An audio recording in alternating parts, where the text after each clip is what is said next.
Bom, mudando de assunto agora, fazendo a nossa conexão de todos os dias, de todas as manhãs, vamos voltar a falar sobre essa decisão. Aliás, conversávamos aqui nós três, né, sobre isso há poucos dias, né? Essa decisão dos Estados Unidos de classificação das duas principais facções criminosas do país, se podemos dizer assim, como grupos terroristas a partir da semana que vem. Uma decisão, como você sabe, do Departamento de Estado dos Estados Unidos. Jamil Chad está conosco para falar que tem um plano aí, tem um método aí, hein, Jamil? Bom dia para você. Bom dia, Felipe. Bom dia, Joana. Bom dia a todos. Tem um método. A gente tem conversado muito sobre o que isso representa para o Brasil, né, Felipe? Mas o que isso representa para os Estados Unidos? Onde entra isso dentro do pacote, justamente, de Donald Trump? Para quê ele está tão preocupado com o PCC ou Comando Vermelho? Bom, vamos então entender qual é o principal objetivo do governo norte-americano em relação à América Latina. Voltar a ter uma influência total, militar, econômica, social, política, cultural na América Latina. Esse é o grande objetivo. Nesse objetivo, alguns instrumentos vêm sendo utilizados.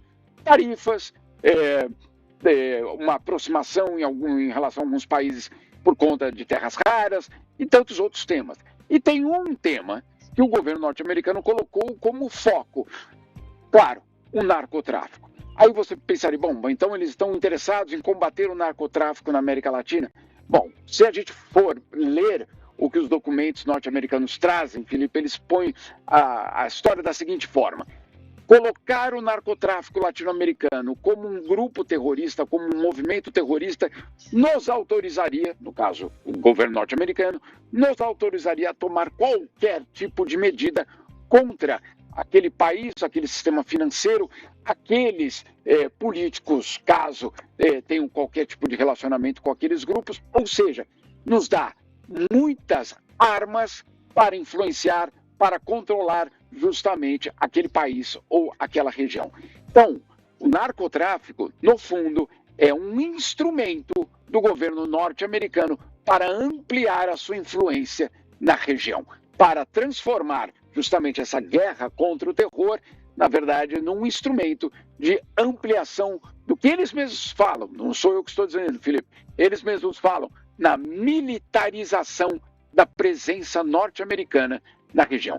Essa decisão em relação ao Brasil, a gente sabe que ela tem um impacto eleitoral, que tem um impacto para os bolsonaristas, sem dúvida nenhuma. Mas do outro lado, qual é o interesse? O interesse é completar essa estratégia de militarização da América Latina e usando, claro, o narcotráfico. Eu imagino que não exista ninguém, pelo menos do lado da ordem, que esteja aplaudindo o narcotráfico. Não é essa a questão. Mas transformá-lo em grupo terrorista abre o caminho para que nós, eventualmente, sejamos alvos de sanções econômicas, financeiras e até mesmo gestos militares. Só para completar, Felipe, depois que o governo norte-americano fez algo muito parecido em relação ao Equador e ao México, poucas semanas depois, nós tivemos aí ataques militares contra bases do grupo terrorista, ou antes, narcotráfico, no Equador ou no México por parte de forças americanas. Jamil, são muitos interesses envolvidos e as pessoas ficam no meio disso. Agora, quando nós falamos nesta semana, Jamil, sobre o saldo do encontro de Flávio Bolsonaro com Trump, com Marco Rubio, algo que era tido, que era fato, é que demoraria para entendermos de fato qual era esse saldo. A reunião foi positiva, a reunião teve ganhos políticos para bolsonaristas, para o nosso país. O Itamaraty vai ter que se pronunciar? Não vai ter. E agora nós temos um novo desdobramento em relação a isso.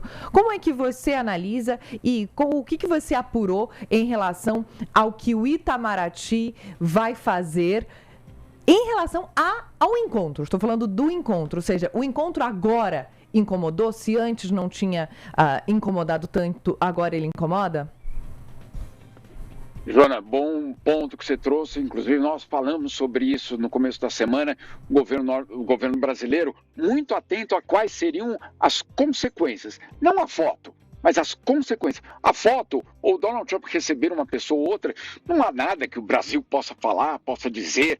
É uma prerrogativa, obviamente, do presidente norte-americano. Agora, decisões que possam ser tomadas a partir desse encontro é o que preocupava. E nós trouxemos aqui, uma das preocupações era justamente PCC e Comando Vermelho sendo transformado em grupo terrorista. Eu escutei, inclusive, alguém no Palácio do Planalto dizendo o seguinte: toda vez que há um encontro ou algum contato da família Bolsonaro com o governo Donald Trump, algo depois acontece, né? E, de fato, aconteceu.